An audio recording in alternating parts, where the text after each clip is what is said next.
Okay, let's get into some more details of Big Bang nucleosynthesis, or BBN. So, the details are that in the early universe, the weak interaction is happening quite frequently. These weak interactions happen so frequently that interactions that look like this, a proton plus an electron, can turn into, with enough energy, a neutron and an electron neutrino, and has basically equal probability to go back the other way. And likewise, a proton plus an electron neutrino, an anti-electron neutrino, could turn into a neutron plus a positron, and this goes back the other way. And by the way, these interactions, if you know what to look for, you'll notice that they will obey conservation of charge and conservation of lepton number. Anyway, these happen in sort of equilibrium, chemical equilibrium. So they're happening more or less at the same rate.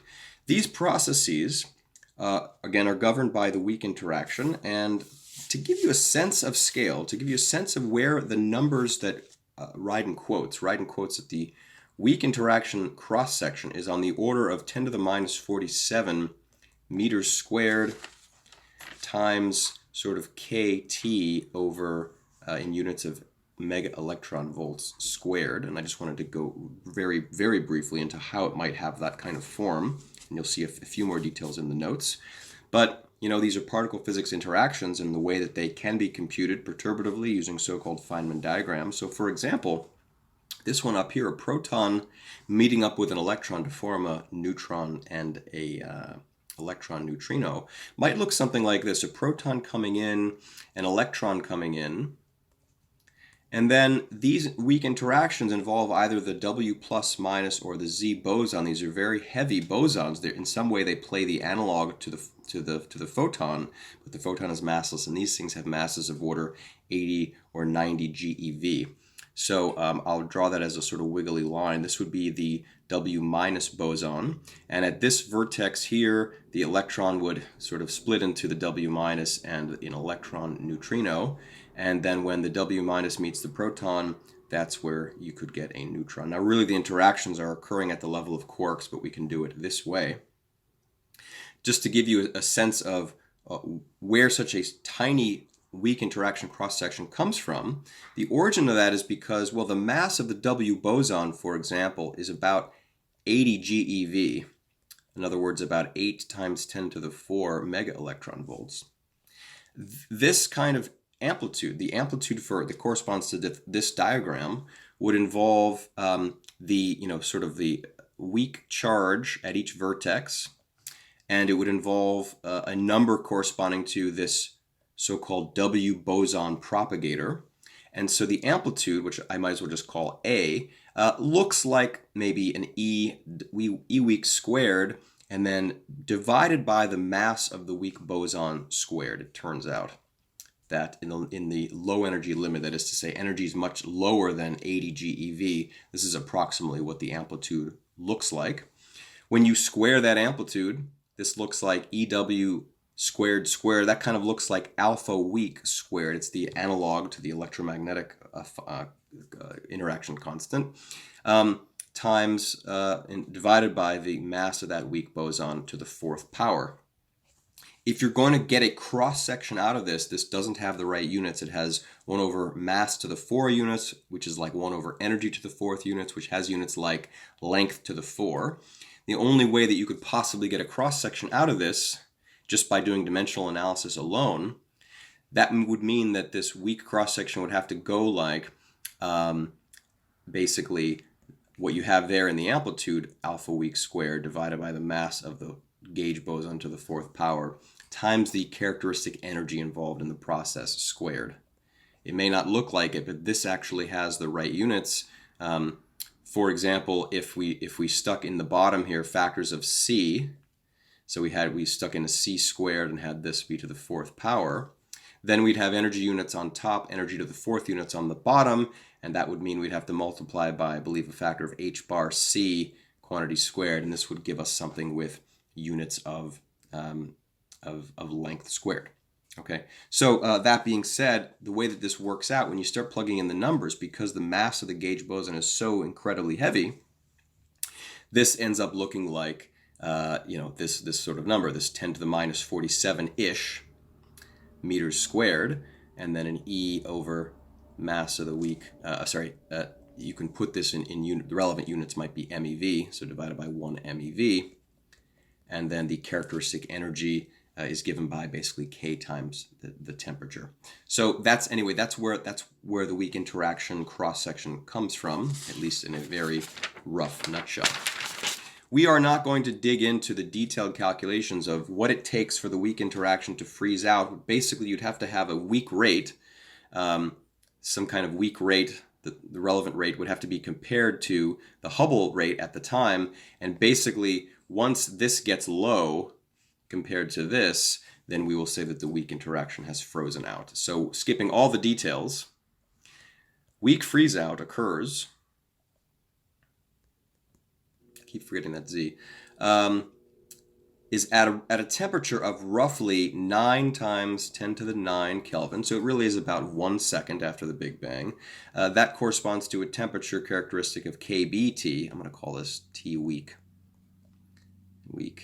If you stick in the Boltzmann constant in units of electron volts per Kelvin, you'd find that this is about 0.8 or so mega electron volts. And again, that occurs, the weak freeze out time is at about 1 second. Okay, remember what we're interested in here is we're interested in, because the energies are so high of order MeV, we want to know how, what is the nature of the production of light elements? Can you even produce deuterium, helium, etc.? We suspect that you can, but what does it look like? And in order to do that, we've got to know what the abundance of neutrons and protons look like, because that ratio is going to determine how many, for example, deuterium or helium you can make. If you just had protons, you would just end up with hydrogen gas. Okay, so that being said, so the question now is to figure out basically we want to know what is the number density of neutrons, number density of protons, but really what we're going to be interested in is the ratio. What is the number density of neutrons over protons? And to do that, what we have to remember is a calculation that we had sort of gone through in chapter 8 about the cosmic microwave background. We learned from StatMech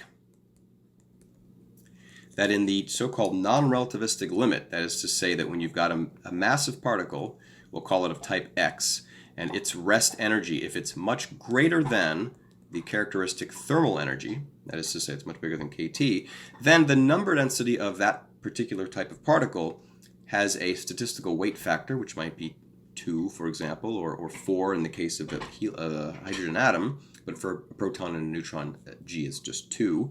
And then there's a term that involves the mass of the object, Boltzmann constant times temperature, and then some numerical factors on the bottom to the 3/2. And then there's an exponential factor, which has a minus, and then in parentheses, the rest mass energy minus the chemical potential, and all this is over the Boltzmann constant times temperature. Okay, so hopefully this looks familiar. This is not something that we actually derived, but we at least wrote down the most general integral form of a boson or fermion distribution, and the claim was that in the non-relativistic limit, this is the result that comes out. So, what we'd like to know is precisely what is Nn over Np, so the number density of neutrons over number density of protons.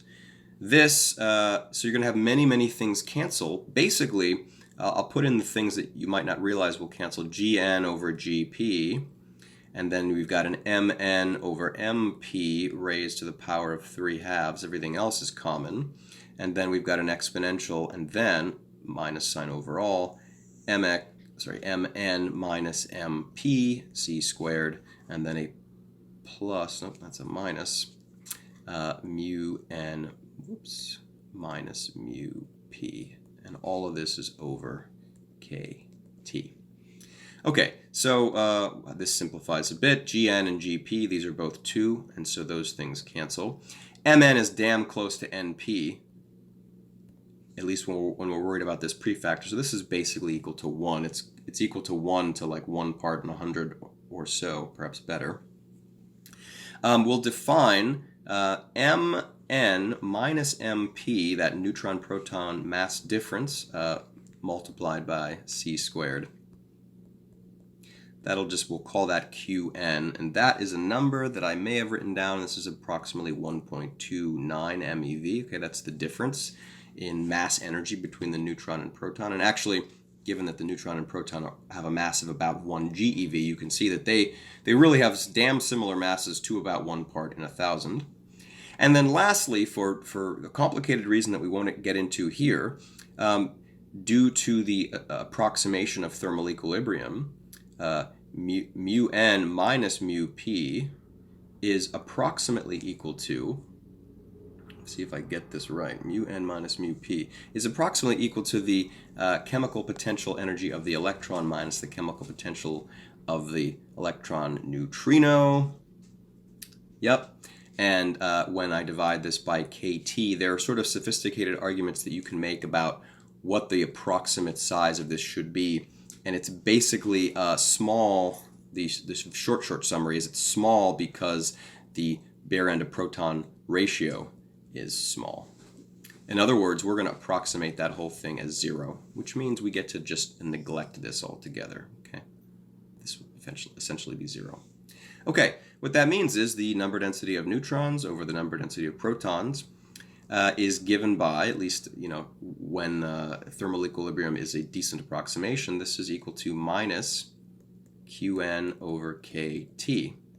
So at any particular temperature, you'll notice in particular at very, very high temperatures, the argument of that exponential is incredibly small, close to 0, which means that number density of neutrons over the number density of protons is approximately equal to 1. In other words, at high energies, they're basically in comparable abundance. However, at weak interaction freeze-out, we have seen what the temperature is supposed to be. Number density neutrons, number density protons is approximately equal to e to the, I'll put it the numbers now, minus 1.29 MeV, and then kT at freeze-out is about 0.8 MeV. And when you stick in those numbers, you find that this is approximately 0.19. In other words, there's about 5 protons for every 1 neutron at the time of weak interaction freeze-out. And so, there's more to come, but we can at least start to get a sense of, all right, suppose all of those neutrons went into helium-4, for example. Again, we're going to focus on helium-4 because it's a very stable isotope of helium, and it has a very high binding energy per area. So suppose all those neutrons went into protons, how much helium-4 would we get? And so now is a good time to introduce the helium mass fraction.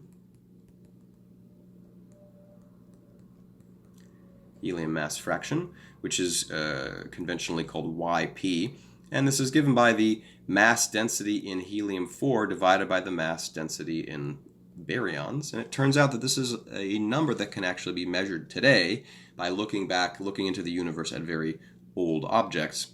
We can have a sense of how much helium there is. All right, so the way that this should work is, let's see, the mass density of helium-4, assuming all the neutrons get turned into helium-4, well, let's see, each helium-4 nucleus has a mass of approximately 4U, where U is the atomic mass unit, right? Again, the proton and the neutron and the atomic mass unit are all about the same mass. So that's the mass for each individual particle, and then we would multiply by the number density of helium-4 nuclei. Where do those helium-4 nuclei? Well, the approximation is that all the neutrons turn into or are used up to form helium-4. Well, helium-4 is composed of 2 neutrons and 2 protons, which means for every 2 neutrons, you can only make 1 helium-4. What that means is we should take the number density of helium-4s produced and use 1/2 of the number density of neutrons available at the time of this approximation. Okay. Now what we'll do is we'll divide this by the number density of baryons. same thing. And the number density of baryons, we can feel free to write this as the mass density of baryons. This is the mass density in protons and the mass density of neutrons added together. So what that means is, mass density of protons, mass density of neutrons. In other words, for every one proton, there's an atomic mass unit multiplied by the number density of protons. And for every neutron, there's basically an atomic mass unit times the number density of neutrons. And then what you notice is that there's a U that appears in all terms, a factor of 4, a factor of 2. What this means is that, again, this is YP.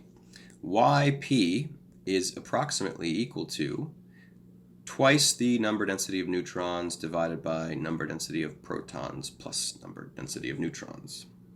Maybe I'd clean this up once more and just write this as 2 times ratio of neutrons to protons divided by 1 plus ratio of neutrons to protons. And so we can at least see, suppose that all the helium-4 was produced at the time of weak interaction freeze-out, when number density of neutrons over number density of protons was approximately 1/5.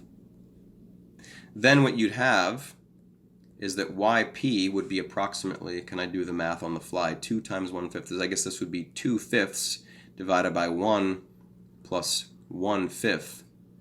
And if I do this math correctly, that's 2/5 over 6/5, which is 2 over 6, or in other words, 1/3.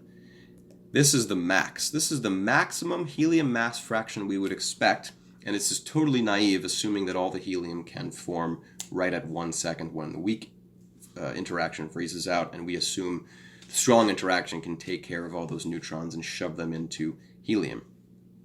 All right, that's a bit too big, though. And it's too big because the number density of neutrons is going down.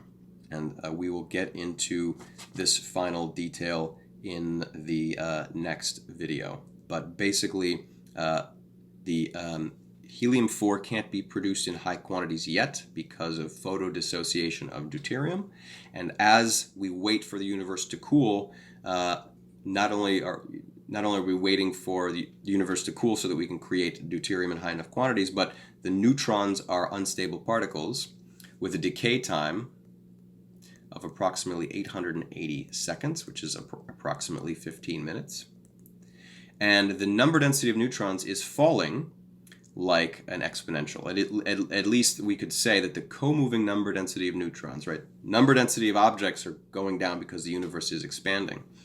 But if we get the co-moving number density of neutrons, which is to say this quantity, the scale factor cubed times the number density of neutrons, this is going to be given by some number density initial and then multiplied by an exponential decay law that looks like e to the minus t over tau n.